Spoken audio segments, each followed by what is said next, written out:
পাইচিত্র কি?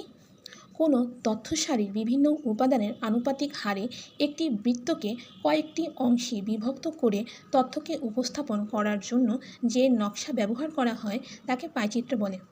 পাইচিত্রের সূত্রটা কি? F/n into 360 degree. এখানে F সমান হচ্ছে প্রতিটির উপাদান, n হচ্ছে মোট উপাদান, 360 ডিগ্রি হচ্ছে বৃত্তের মোট কোণ। আয়তলেখ বা হিস্টোগ্রাম কি? এর ব্যবহার, এটা বোধহয় কোনো একটা সালে এসেছে।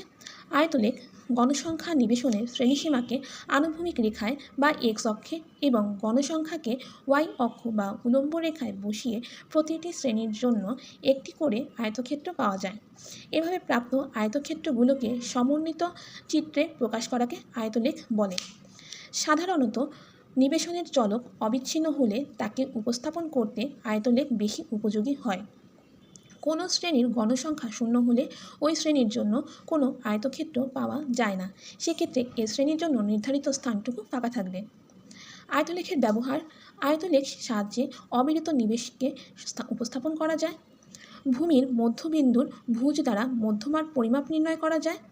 সর্বোচ্চ আয়তক্ষেত্রটি নিবেশনের প্রচুরক শ্রেণীকে নির্দেশ করে এবং আয়তলেখের মাধ্যমে নিবেশনের মোড নির্ণয় করা যায়।